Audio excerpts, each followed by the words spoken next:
अगर आपको पाँव में सुन्नपन, बेचैनी और जलन महसूस होती है तो आज की ये वीडियो आपके लिए बहुत ज़्यादा फायदेमंद होने वाली है। इसके अंदर हम ऐसे कुदरती तरीके डिस्कस करेंगे जिसको आप अगर घर रह के फॉलो करेंगे तो आपकी ये वाली सुन्नपन, जलन, बेचैनी बिल्कुल ठीक हो सकती है। पाँव के इस बेचैनी, सुन्नपन और जलन को बेसिकली पेरिफेरल न्यूरोपैथी कहते हैं और ये वाला मसला शुगर के मरीजों में आम लोगों की निस्बत ज़्यादा देखा जाता है, तो इसको डायबिटिक न्यूरोपैथी भी कहते हैं।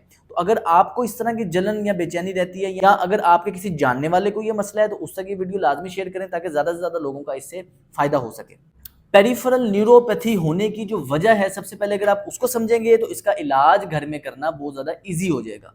होता ये है कि दिमाग ने सारे जिस्म को कंट्रोल किया होता है नसों के ज़रिए और ये नस इलेक्ट्रिकल सिग्नल के थ्रू दिमाग के साथ कम्युनिकेट करती है। मतलब ये कि अगर मुझे हाथ में सुई चुभेगी तो मुझे फ़ौरन मेरे दिमाग को पता चल जाएगा और वो पता इस तरह चलेगा कि यहाँ से इलेक्ट्रिकल वायरिंग है जो कि दिमाग तक ये सिग्नल पहुंचाती है कि यहाँ कोई चीज़ मसला कर रही है।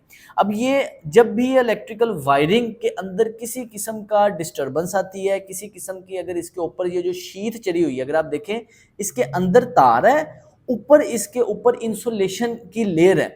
अगर ये इंसुलेशन की लेयर किसी ना किसी जगह से ख़राब हो जाएगी, रगड़ी जाएगी, तो होगा ये कि जैसे इसके ऊपर मैं हाथ लगाऊंगा मुझे करंट या अर्थ पड़ेगा। इसी तरीके की ये कंडीशन तब होती है कि जब हमारे ब्लड ग्लूकोज लेवल हाई हो जाता है, उसकी वजह से हमारे पेरिफ्रीज में मतलब हाथों और पाँव में खून की सप्लाई कम हो जाती है, जिसकी वजह से हमारे नसों में डैमेज आना स्टार्ट हो जाता है और हमें ये जो नसों के ऊपर जो इंसुलेशन की शीट थी, लेयर थी, ये ख़राब हो जाती है और आपको जलन, बेचैनी इस तरह की कंडीशन रहती है। इसको ठीक करने के 4 स्टेप हैं। पहला स्टेप ये है कि आपने पाँव के सेंसरी इनपुट को बेहतर करना है। दूसरा स्टेप ये है कि मोटर नर्व्स को पाँव के स्टिमुलेट करना है। इसके बाद पाँव के अंदर हम ब्लड फ्लो बढ़ाएंगे और हमारा ब्लड फ्लो हेल्दी रहे, हमारे जो माइलन शीथ ऊपर से खराब हुई है उसके अंदर दोबारा से रीजनरेशन हो, उसके लिए हम डाइटरी चेंजेस को भी डिस्कस करेंगे। सबसे पहले जो मेन इसकी जो कुछ वर्जिशें हैं आराम से बैठ के हो सकती हैं। अगर आप पहली वर्जिश को देखें, आपने इस तरह किसी भी चेयर पर बैठ जाना है, 5 से 10 मिनट आपने इस एक्टिविटी को करना है। ये पीवीसी का पाइप आराम से मार्केट में मिल जाता है, आपने 1.5 फीट के पाइप की लेंथ ही काट लेनी है और आपने पाँव को इस तरह सामने से, अंदर वाली तरफ से, बाहर वाली तरफ से, हर एंगल से पाँव को इसके ऊपर रख के मूव करना है ताकि हमारी ये सेंसरी इनपुट हमारे पाँव का बेहतर हो सके और हमारी रिकवरी बेहतर हो सके। दूसरी जो एक्सरसाइज है उसमें आपने इस तरह बैठ के अपने पाँव के टोज को ओपन करके कोशिश करनी है कि सिंगल सिंगल फिंगर आपकी जमीन को टच हो। इसके साथ आपका मोटर कंट्रोल बेहतर होता है और आपका ये जो आपका इशू चल रहा है इसके अंदर बेहतरी जल्दी आती है। तो इस एक्टिविटी को भी आप पूरे दिन में किसी भी टाइम, ऑफिस में है, दुकान में है, घर में बैठे हैं, किसी भी टाइम आप 5-7 मिनट आप इस एक्टिविटी को करेंगे ताकि आपकी तबीयत में बेहतरी आना स्टार्ट हो। तीसरी जो एक्सरसाइज है उसके अंदर आपने आराम से बैठ के किसी भी कुर्सी पे अपने पाँव को इस पोजीशन पे मूव करना है। पंजों के ऊपर रह के पाँव को इस पोजीशन में आप मूव करेंगे, आप देखेंगे कि पिंडली के अंदर एक हमारा पट्टा होता है, इसको सोलियस कहते हैं।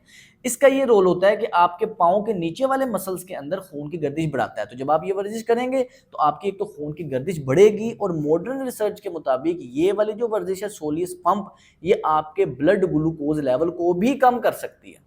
अब आपने अपने पाँव को दूसरे पाँव के ऊपर इस तरह से रखकर अपनी उंगलियों को, सिंगल सिंगल उंगलियों को इस तरह से थोड़ा सा मूव करना है ताकि आपका पाँव का जो सेंसरी इनपुट है वो बेहतर हो। फिर आप अपने पाँव की उंगलियों के अंदर इस तरह उंगलियां डाल के इसको इस एंगल पे भी मूव कर सकते हैं, इससे क्लॉकवाइज, फिर थोड़ा सा एंटी क्लॉकवाइज। इससे आपके पाँव के अंदर ये वाली जो कंडीशन है नमनेस की, इसमें बेहतरी आएगी। डाइट का इसमें मेजर रोल है। उसकी वजह यह है कि आपकी जो नसों के ऊपर जो इंसुलेशन की लेयर है उसको बेहतर हमारी डाइट ही बनाएगी। तो सबसे पहले आप ये समझें कि डाइट के अंदर, खुराक के अंदर क्या क्या चीज़ें नहीं लेनी। मैं अपने मरीजों को सजेस्ट करता हूँ कि रिफाइन और प्रोसेस्ड चीज़ें इस्तेमाल बिल्कुल ना करें, जिसके अंदर चीनी बिल्कुल छोड़ दें, चीनी को रिप्लेस करें गुड़ या शक्कर से और कोशिश करें कि जितना कम हो सके उतना कम मीठा इस्तेमाल करें क्योंकि ये चीनी आपकी इन्फ्लेमेशन पैदा करती है।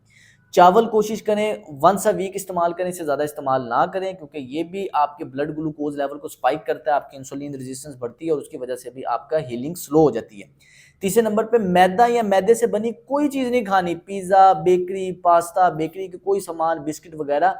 रिफाइन आपने मैदा नहीं खाना, रिफाइन व्हीट आपने नहीं इस्तेमाल करना। कोशिश करें कि गंदम से बनी चीज़ें खाएं, होल व्हीट या मल्टीग्रेन आटा इस्तेमाल करें घर में ताकि आपका ब्लड प्योरीफाई हो सके और आपका एंटी इन्फ्लेमेटरी प्रोसेस आपका इस हीलिंग को प्रमोट कर सके। खुराक के अंदर जिन चीज़ों को बढ़ाना है वो है विटामिन B12 रिच डाइट। अब जिन लोगों को डायबिटीज़ है, डायबिटीज़ की वजह से वो जो मेटफॉर्मिन लेते हैं वो आपके विटामिन B12 को या विटामिन बी लेवल को ऑटोमेटिकली कमी की तरफ लेकर जाती हैं। तो इसको बढ़ाने के लिए कुछ डाइट है। आपको दूध पीना चाहिए, कम से कम 1 गिलास दूध तो आपने लाजमी पूरे दिन में पीना है। आपको अंडे खाने चाहिए, तो होल होल एग आपने खाना है। कई लोग इस तरह करते हैं कि 2 अंडे सिर्फ और सिर्फ सफेदी खाते हैं, जर्दी खाते नहीं। तो जर्दी अगर फायदेमंद ही नहीं है तो वो फिर अल्लाह पाक ने बनाई क्यों है? तो आपने कोशिश ये रखनी है कि होल व्हीट खाना, होल एग खाना है आपने। पूरा अंडा खाएंगे ताकि आपको उसके अंदर का कोलेस्ट्रोल भी मिल सके, उसके अंदर के सारे विटामिन और मिनरल्स तो उसकी जर्दी में है। कम से कम पूरे दिन में 2 आप अंडे की जर्दी खा सकते हैं। इसके साथ आपने कोशिश रखनी है कि आपने मीट एनिमल सोर्स से जितना ज़्यादा आपके पास अपने डाइट में ऐड करेंगे उतना आपके लिए बेहतर है। कोशिश करें कि आपके सारे दिन का एक पोर्शन एनिमल मीट का लाजमी होना चाहिए। मतलब आप चिकन खा सकते हैं, बड़ा गोश्त खा सकते हैं, आप अंडे खा सकते हैं। प्रोटीन सोर्स आप लेंगे, आपकी इसके अंदर विटामिन B12 डेफिशिएंसी बेहतर रहेगी। साथ आपने ओमेगा 3 लाजमी ऐड करना है। ओमेगा 3 आपको मिलेगा अंडों से, नट्स से, ये जितने भी आपको बादाम, पिस्ते, काजू मिल जाते हैं, इसके अंदर ये रिच सोर्स ऑफ ओमेगा 3 है। साथ आपने मछली का इस्तेमाल लाजमी करना है, क्योंकि मछली ओमेगा 3 रिच फूड है। तो इन चीज़ों को जैसे आप अपनी डाइट में फॉलो करेंगे और कुछ ही वीक्स इन एक्टिविटी को करने की वजह से आपका एक नेचुरल हीलिंग मैकेनिज्म प्रमोट होगा और आपको ये जो पाँव के अंदर जलन, बेचैनी, सुनपन है, ये नहीं होगी। तो इस वीडियो को ज़्यादा से ज़्यादा शेयर करें ताकि ज़्यादा से ज़्यादा लोगों को फ़ायदा हो सके। मेरा नाम है सुलेमान फिरोज़। अस्सलाम वालेकुम।